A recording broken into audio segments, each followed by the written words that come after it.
Hi, my name is Clarissa. I am the owner of Holistic Staples, which I created as a way to share DIY healthier alternatives to our daily use items. Today, we're going to be making sourdough sandwich bread. I'm embarrassed to admit this, but I actually filmed these clips almost a year ago now. And so I just ask that you please don't be too critical and just take away the knowledge that you need to make this recipe. You can either make this an overnight process by starting the evening before, or you can start very early in the morning and make this an evening loaf. Step one is to feed your sourdough starter. You're going to want to do this 4 hours before you need to use it, just to make sure that it's nice and active and bubbly by the time you're adding it to the rest of the ingredients. I live in Florida where it is very hot, so it could take longer if you have a colder kitchen. Step two, measure out all of your ingredients, starting with 500 grams of all-purpose flour. I specifically use King Arthur brand flour. Then you'll need 9 grams of sea salt. I specifically try to use Celtic salt when I have it. Then 12 grams of sugar. I do try to get organic cane sugar, but you can use regular sugar as well.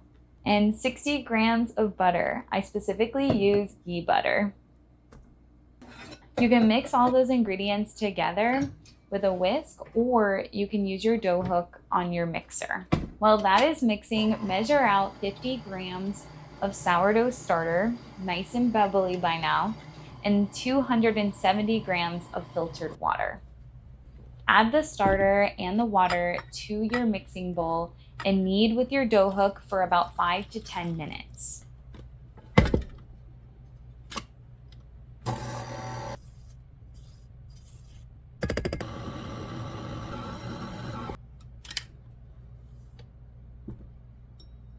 The dough should feel slightly sticky and elastic at this point. Cover with a lid or beeswax Cover with a lid or beeswax wrap and let rest for 30 minutes. Then knead it again for 5 to 10 minutes. The dough at this point should feel smooth, soft, and elastic. Cover the bowl again and let bulk rise overnight or until the bowl is double in size. I used to put the whole bowl in my convection oven with 2 electric hand warmers since my convection oven didn't have a light. I've since upgraded ovens and just put on the oven light now, and that works perfectly. Before you take out the risen dough, coat an 8.5 by 4-inch loaf pan with butter.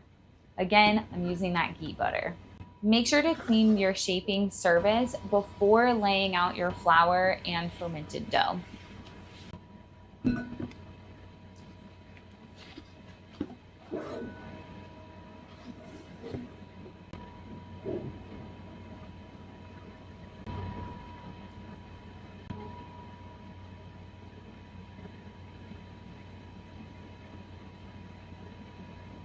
Gently flatten out the dough and release all of the air bubbles.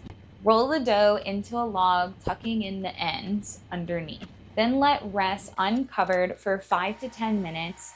Then pull the dough on your surface to tighten its shape. Carefully place the dough log in your buttered pan and then cover one last time with beeswax wrap, and then let rise in the pan for 1 to 2 hours until it has domed. Finally, we are ready to bake. Preheat oven to 375 degrees. Bake on the center rack for 45 to 50 minutes or until golden browned. Cool in the pan for 10 minutes and then remove. Slice it up and enjoy. I hope you found this video useful, and for more videos, make sure to hit that subscribe button. That's it for today, sending you homemade vibes.